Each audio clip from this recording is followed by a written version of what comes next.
देखिए ये तो बजट जो मोदी सरकार ने पेश की है, ये तो दो चार राज्यों के इलेक्शन चुनाव को देखकर ही उन्होंने पेश किया है। तो ये तो इलेक्शन स्पीच है और वो इलेक्शन स्पीच 15 दिन पहले से ही शुरू किए है और उनकी जो जो बातें बाहर उन्होंने कही है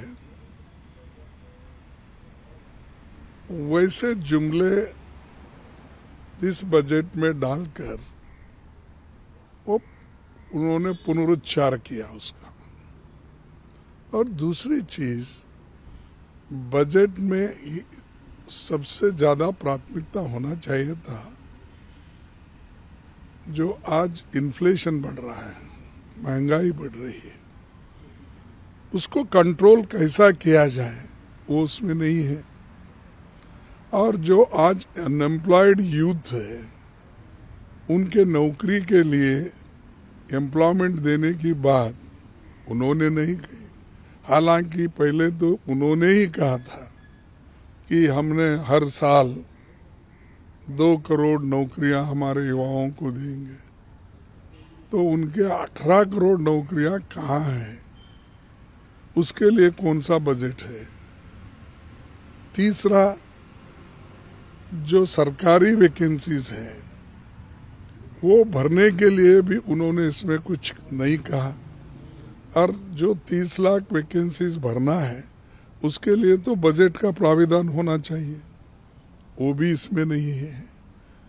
उसके अलावा गरीबों के लिए जो हमेशा पहले से आता था, उनको जरा नरेगा के लिए जरा वो बहुत ही पॉपुलर स्कीम रहने की वजह से रूरल के हमारे किसान मजदूर को उसका लाभ होता है। उसके लिए उन्होंने इसको बहुत अलग दृष्टि से देखा था। लेकिन आज के बजट में पहले जो 90,000 करोड़ था, 90,000 करोड़, उसको घटाकर उन्होंने 60,000 करोड़ कर दिया है। तो गरीबों के लिए भी कुछ नहीं है, अनएम्प्लॉयड के लिए कुछ नहीं है, महंगाई कंट्रोल करने के लिए भी कुछ नहीं है। ये चीजें तो एक तरफ है। दूसरी तरफ जो रूरल में वहां भी अनएम्प्लॉयमेंट है, डिस्ट्रेस है, लेकिन अर्बन युवकों के लिए नरेगा जैसी योजना लाने की बात पहले भी उन्होंने की थी, उसका भी कोई इसमें जिक्र नहीं है। और किसानों का जो उनका जो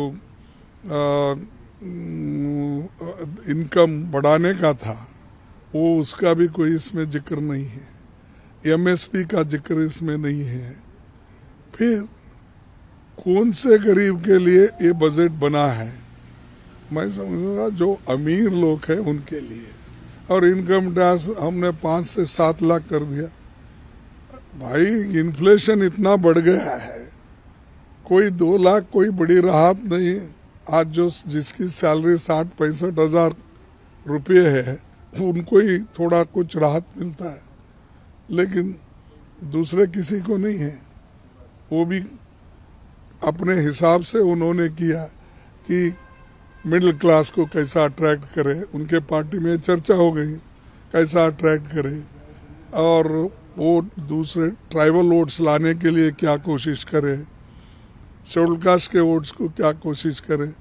जो ये इलेक्शन स्ट्रेटेजी करके उसके तहत जो उनको फायदेमंद होगा उसी के तरफ ध्यान दिए हैं। लेकिन कहे तो ये है, लेकिन शेड्यूल कास्ट के बच्चों को, शेड्यूल ट्राइब्स के बच्चों को पहले स्कॉलरशिप मिलता था, उसका भी जिक्र नहीं है। माइनॉरिटीज के लोगों को स्कॉलरशिप मिलता था, वो भी बंद हो गया, वो भी इसमें भी जिक्र नहीं है। और बहुत सी चीजें उन्होंने ऐसी कही है कि हमने इतने कॉलेज भी बना रहे, वो बनाए, फलाना मेडिकल कॉलेज। भाई, मेडिकल कॉलेज प्राइवेट दे रहे हैं, गवर्नमेंट दे रहे थोड़ी है। स्कूल भी प्राइवेट बना रहे हैं आप। कौन गरीब का आदमी बड़े बड़े जो कमर्शियल स्कूल्स और कॉलेजेस खोले गए उसमें एडमिशन उनको मिलता है? वो तो सरकारी स्कूल की तरफ देखेगा, देहात में रहने वाला, म्यूनसिपालिटी एरिया में रहने वाला, लोअर मिडिल क्लास का आदमी, इवन मिडिल क्लास का भी, क्योंकि फीस इतनी है कि एक महीने को कई जगह 1-1 लाख रुपए लेते हैं, 50,000 लेते हैं। तो ये जो आपने मिडिल क्लास के लिए इनकम टैक्स का राहत हम दिलाए कहते हैं, उसका बच्चा भी प्राइवेट स्कूल में पढ़ नहीं सकता। तो ये सारी चीज़ें, ये सारी मुद्दे हैं और इसको नज़रअंदाज किया गया है। और इनइक्वालिटी की बात, इनकम इनइक्वालिटी इतनी बढ़ रही, रोज पर रोज गरीब गरीब होते जा रहा, अमीर अमीर होते जा रहा। और हिडनबर्ग का रिपोर्ट अगर आप देखते हैं, वो चौंकाने वाले रहा कि हम नहीं कह रहे, हम कहे तो वो बोलते थे हमेशा ही कांग्रेस वाले कुछ ना कुछ देश को बदनाम करने के लिए, यहाँ इन्वेस्टमेंट नहीं आना उसको रोकने के लिए बात कर। हमने नहीं, ये तो प्राइवेट वाले हैं, डालो डिफेमेशन केस, कहो। उन्होंने तो जोर, उन्होंने कहा कि हाँ हमने कहा है, हम सबूत दिलाएंगे इसका, हम फाइट करेंगे, आप करो कुछ भी, उन्होंने कहा। तो इसका मतलब ये है कि गरीबों का पैसा कहाँ है? LIC में है, अपने बच्चों की पॉलिसी करता है, एजुकेशन पॉलिसी कराता है, खुद की पॉलिसी करता है, घर के लोगों की पॉलिसी करता है। उस जितने भी पॉलिसी होल्डर है उनके पैसे हैं, और वो पैसे उन्होंने, एक व्यक्ति जो उनका बहुत चाहता है, अडानी, उसके कंपनी में बहुत अटके हैं। कम से कम 87,000 करोड़ गवर्नमेंट का पैसा उनके इन्वेस्टमेंट में गया है। क्या दूसरों को उतना ही दे रहे हैं आप? मुद्रा योजना में क्या हुआ तो उतना ही दिए है। देखिए, ऐसे आप कितने दिन झूठ बोलेंगे? और तुम्हारी बजट जो है ये अमीर है उनके लिए ही है, और जो इस गरीब को आप ना किसान को देखे, ना गरीब मजदूर को देखे, ना SC ST के बच्चों को स्कॉलरशिप देने का देखे, ना एजुकेशन का। आप तो एजुकेशन और हेल्थ को तो फंड बढ़ाना चाहिए था, पहले तो घटाते आए, अब थोड़ा बढ़ाए। यानी मार्केट में जब लोग जाते हैं तो किसी चीज़ बार्गेनिंग होती है, ये सामान कितने का है, तो वो पहले कहता है कि ये इसका 1,000 रुपये है, नहीं नहीं नहीं, फिर नहीं होता तो बार्गेन करने वाला पूछता है ये 600 में दो, नहीं होता फिर ना 900। ऐसा ही इनका बार्गेनिंग है कि पहले तो खूब घटाए एजुकेशन में और हेल्थ में, आज थोड़ा सा बढ़ोतरी की है। ये कोई रिलीफ नहीं कंपैरेटिवली जो आज के दाम हैं, और फार्माटिकल जो औषध लोग खरीदते हैं, तो बहुत ही ये बजट उतना समाधानकारक भी नहीं है एक।